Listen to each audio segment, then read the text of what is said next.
Hey guys, welcome back to the channel. मेरा नाम है ईशान। आप देख रहे हैं ब्रोस्टेक टीवी और आज हम बात करने वाले हैं एक बढ़िया से गेमिंग लैपटॉप के बारे में।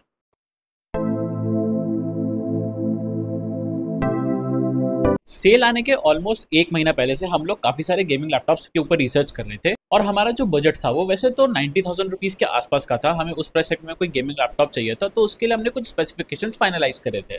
सबसे पहले तो जो हमारी रिक्वायरमेंट थी कि अपन को एक ग्राफिक कार्ड मिलना चाहिए एटलीस्ट 8 GB का। उसमें हम लोग वैसे देख रहे थे एनवीडिया का RTX 4050, लेकिन हमें 4060 मिल गया जो कि ज्यादा बेटर है उससे, इसलिए हमने इसको कंसिडर किया। और उसके अलावा अगर बात करें अपन रैम और स्टोरेज की, तो फिर 16 GB की बेस रैम हम लोग देख रहे थे और SSD भी 512 तो मिलनी ही चाहिए, लेकिन यहाँ पे 1 TB है। इसीलिए अब सबसे पहले मैं आपको इस लैपटॉप की सारी स्पेसिफिकेशंस बता देता हूँ ऑन पेपर्स क्या क्या है। स्टार्ट करते हैं प्रोसेसर से। इस बजट में हम लोग एक्सपेक्ट कर रहे थे Ryzen 7 processor, obviously HS series का, क्योंकि वो सबसे बढ़िया होते हैं Ryzen में। और अगर Ryzen 7 में भी बात करें तो फिर 7000 सीरीज या 8000 सीरीज तो मिलनी ही चाहिए। लेकिन जब हमने फ्लिपकार्ट की BBD सेल में ये वाला लैपटॉप देखा तो इसमें Ryzen 9 प्रोसेसर देखने को मिलता है और उससे भी ज्यादा बढ़िया बात यह है कि 8000 सीरीज का 8945 HS देखने को मिलता है, जो कि one of the best top and processor है Ryzen की कैटेगरी में। इंटेल हम लोगों को इसलिए नहीं लेना था, ऑल्दो इंटेल में कोई दिक्कत नहीं आती है ऐसी, लेकिन गेमिंग में मेरे हिसाब से Ryzen ज्यादा अच्छा काम करता है। और गेमिंग के साथ साथ कोई भी मल्टीटास्किंग वाला काम होता है वहां पे Ryzen की परफॉर्मेंस बेटर रहती है इंटेल के कंपैरिजन में। लेकिन कुछ पॉइंट्स ऐसे भी होते हैं जहाँ पे Ryzen लैग करता है। सबसे पहला तो ये कि Ryzen की बैटरी इंटेल से थोड़ी सी कम चलती है और दूसरा ओवरहीटिंग वाला पॉइंट आता है। Ryzen में काफी सारे लोग फेस करते हैं और हाँ, ये बात सच भी है कि Ryzen ज्यादा ओवरहीट करता है इंटेल के कंपैरिजन में। फिर नेक्स्ट आता है ग्राफिक कार्ड। देखो, अगर आपको गेमिंग करनी है या फिर रेंडरिंग या कोई भी मल्टीटास्किंग वाला काम करना है जहाँ पे ग्राफिक्स ज्यादा यूज होते हो, तो फिर एक ग्राफिक कार्ड होना काफी जरूरी होता है लैपटॉप में। और मोस्टली जो ग्राफिक कार्ड आते हैं RTX 3050 के बाद से जितने भी ग्राफिक कार्ड आए हैं सबकी परफॉर्मेंस काफी अच्छी है। स्पेशली मेरा ऐसा थोड़ा सा मन था कि 5000 सीरीज को ट्राई किया जाए, क्योंकि उसमें थोड़े बहुत AI वाले फीचर्स भी इंक्लूडेड है, लेकिन मैंने जो फीडबैक सुने उनके अकॉर्डिंग 5000 सीरीज के प्रोसेसर इतने ज्यादा सक्सेसफुल नहीं है, इसीलिए हमने 4000 सीरीज प्रेफर करी। अब 4000 में हम लोगों को लग रहा था कि 4050 मिल जाएगा, क्योंकि हमें 8 GB का ग्राफिक कार्ड तो चाहिए ही था ताकि गेम अच्छे से रेंडर हो सके। बट फिर हमें 8 GB का ही 4060 मिल गया। 4060 की परफॉर्मेंस 4050 से काफी ज्यादा अच्छी है और 8 GB के RTX 40 के साथ साथ इसमें आपको इंटीग्रेटेड ग्राफिक्स भी मिलते हैं, जो कि काफी सारे लोग नहीं प्रेफर करते वैसे तो, लेकिन मुझे कोई दिक्कत नहीं लगती इंटीग्रेटेड में। मतलब आप जब नॉर्मल कोई टास्क परफॉर्म कर रहे हो ना, गेमिंग नहीं कर रहे या फिर कोई भी हैवी टास्क नहीं है, तो फिर आपका इंटीग्रेटेड वाला ग्राफिक कार्ड एक्टिव हो जाता है और वही अपनी सारी परफॉर्मेंस देता है।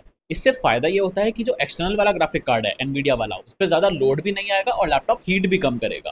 एक छोटा सा माइनस पॉइंट कुछ गेमर्स को लग सकता है, मुझे तो नहीं लगता पर्सनली, कि इस लैपटॉप में आपको मक स्विच नहीं देखने को मिलेगा। मक स्विच का बेसिक काम ही होता है कि आप डिसाइड कर सकते हो कब आपके लैपटॉप में एक्सटर्नल वाला ग्राफिक कार्ड चले और कब इंटीग्रेटेड वाला। अब नेक्स्ट बात करते हैं रैम और SSD की।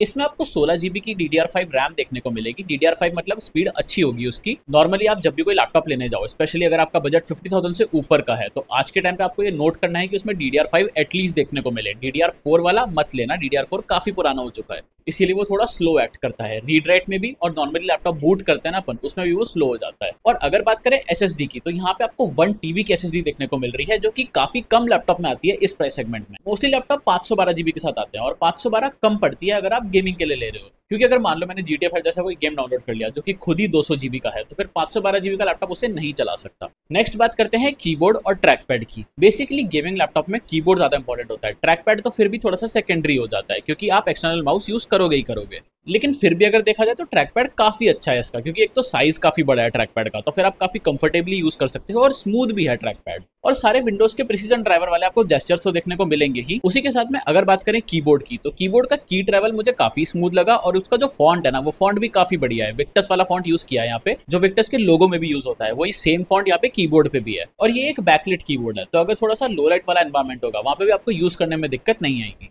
बट एक और की पॉइंट नोट करने का ये आता है कि कीबोर्ड की बैकलिट RGB नहीं है, सिंगल लाइट वाला बैकलिट कीबोर्ड देखने को मिलता है। मेरे लिए कोई डील ब्रेकर नहीं था ये, क्योंकि मुझे RGB पर्सनली कोई ज्यादा पसंद है भी नहीं। अगर मिल जाए तो ठीक है, वरना नहीं मिल रहा तो कोई दिक्कत नहीं। अब बात करते हैं डिस्प्ले की। एक गेमिंग लैपटॉप का डिस्प्ले काफी इंपॉर्टेंट होता है, क्योंकि आपको एनिमी के सारे मूवमेंट्स भी देखने हैं वहां पे और कलर्स भी अच्छे आने चाहिए। उस पर्सपेक्टिव से अगर देखा जाए तो आपको 144 हर्ट्ज का IPS डिस्प्ले देखने को मिलेगा, जिसके कलर्स मैं बोलूंगा ठीक ठाक है। आपको बहुत ज्यादा अच्छे तो नहीं मिल रहे, लेकिन कलर्स ठीक ठाक है। स्पेसिफिकली अगर अपन बात करें तो आपको 62.5% sRGB देखने को मिलता है। sRGB का मतलब होता है कलर का रेशियो कितना है, मतलब स्क्रीन का जो डिस्प्ले है वो 62.5% पे स्टैंड करता है। अगर आप कोई बहुत अच्छा गेमिंग लैपटॉप लेना चाहते हो तो उसमें आपको 90% से ऊपर मिलना चाहिए। इनफैक्ट मैं तो बोलूंगा अगर 95 से ऊपर है ना तो और भी बढ़िया बात है, लेकिन इसमें 62.5% है। कम क्यों है? क्योंकि इसकी प्राइस भी कम है। बट वहीं अगर बात करें 144 हर्ट्ज की, तो उसमें कहीं कोई दिक्कत नहीं आती। गेम में कांस्टेंट 144 देखने को मिलता है और वो काफी स्मूथ है, इसलिए कोई प्रॉब्लम नहीं है। अब बात करते हैं पोर्ट्स की। आपको लेफ्ट हैंड साइड में 3 पोर्ट्स देखने को मिलेंगे। सबसे पहला तो चार्जिंग का पोर्ट है और उसके बाद एक USB A पोर्ट देखने को मिलेगा और एक 3.5 mm जैक का भी पोर्ट है, इसलिए वो काफी बढ़िया बात है। और अगर अपन बात करें दूसरे साइड की, तो टोटल 4 पोर्ट्स हैं दूसरे साइड में।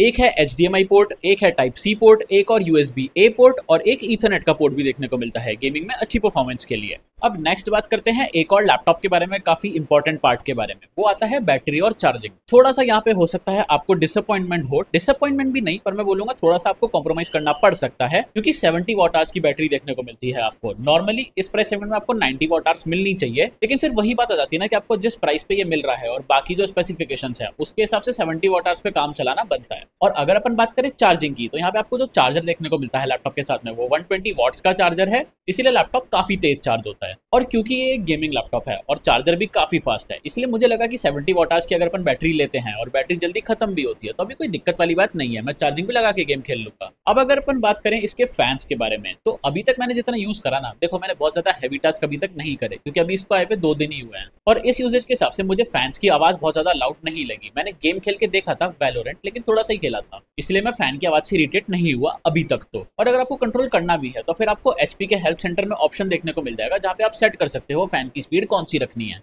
अब इसके बाद बचती है बेसिकली 2 चीजें, एक है स्पीकर और दूसरा है कैमरा। ये दोनों चीजें मैं बोलूंगा कि आप ज्यादा एक्सपेक्टेशन मत रखना। अगर आप कोई सा भी गेमिंग लैपटॉप ले लो ना, तो एक्सपेक्टेशन मत रखना, सिर्फ इसकी बात नहीं है ये, क्योंकि गेमिंग लैपटॉप्स में स्पेशली कैमरा को तो आपको कॉम्प्रोमाइज करना ही पड़ता है, अनलेस आप बहुत ज्यादा पैसे लगा रहे हो उसमें, क्योंकि वेबकैम सब में वही 720p वाला आता है, कुछ कुछ में 1080p भी होता है, लेकिन क्वालिटी वैसी सी होती है, कुछ खास इंप्रूवमेंट नहीं होता। और वहीं अगर अपन बात करें स्पीकर की, तो हाँ हो सकता है कुछ लैपटॉप्स में स्पीकर आपको अच्छा मिल रहा हो, लेकिन वही बात है प्राइस बढ़ानी पड़ जाती है वहाँ पे। यहाँ पे प्राइस कम थी, इसलिए मैं बोलूंगा कि स्पीकर का आउटपुट थोड़ा सा बिलो एवरेज कह सकते हैं अपन। अब लास्ट में अपन इसके लुक्स के बारे में भी बात कर लेते हैं। ऑल्दो मेरा मन नहीं था कि लुक्स के बारे में कोई स्पेसिफिकली बात करी जाए, पर कुछ लोग प्रेफर करते हैं कि लैपटॉप दिखने में अच्छा होना चाहिए, तो ये वाला पार्ट उन्हीं के लिए। अगर अपन ओवरऑल लुक्स की बात करें तो बहुत ज्यादा बल्कि नहीं लगता है लैपटॉप दिखने में, वो इसका थोड़ा सा प्लस पॉइंट है, वरना नॉर्मली गेमिंग लैपटॉप थोड़े से बल्कि हो जाते हैं। अगर आप अजूस की टफ सीरीज वगैरह कोई देखोगे, जैसे हमारा पिछला वाला वीडियो था अजूस टफ A15 पे, तो वो दिखने में थोड़ा सा बल्कि था इससे। ऑल्दो वेट दोनों का बराबर है और साइज भी सेम है, लेकिन थोड़ा सा दिखने में वो बल्कि लग जाता है। अब ऐसा भी नहीं है कि वो बुरा है, कुछ लोगों को वैसे ही डिजाइन पसंद होता है, गेमिंग लैपटॉप थोड़ा सा अलग दिखना चाहिए ऐसा करके। इसका डिजाइन मैं बोलूंगा थोड़ा सा सोबर सा है, मतलब आप नॉर्मल लैपटॉप से थोड़ा सा ही डिफरेंट देखने को मिलेगा। बट हैवी ऑफ कोर्स ये लैपटॉप है, 2.4 kg के अराउंड का ये लैपटॉप देखने को मिलता है आपको, तो कैरी करने में आपको दिक्कत आ सकती है। एक और थोड़ा सा हैंडल विद केयर वाला पॉइंट ये है कि इसमें आपके फिंगरप्रिंट्स काफी जल्दी आएंगे, क्योंकि ये थोड़ा सा मैट फिनिश वाला टेक्सचर है ना इसका, ऊपर से टॉप पे भी और जो कीबोर्ड के पास वाला एरिया होता है ना अपना, वहाँ पे भी ये मैट फिनिश में आता है, तो आपके जो फिंगरप्रिंट्स है ना वो वहाँ पे रह जाते हैं। सो ये तो हो गई इस लैपटॉप के बारे में सारी बातें।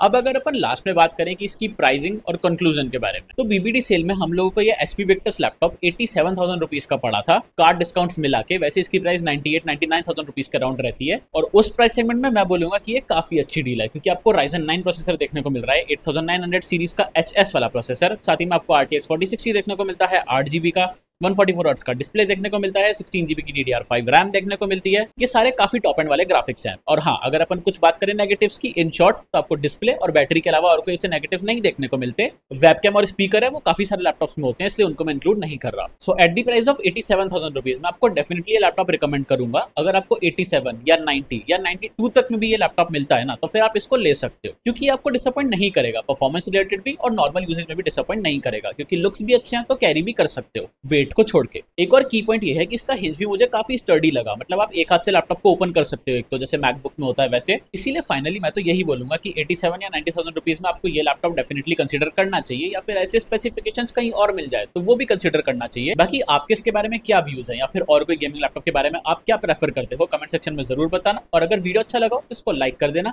शेयर कर देना और चैनल को सब्सक्राइब करना मत भूलना। बाय।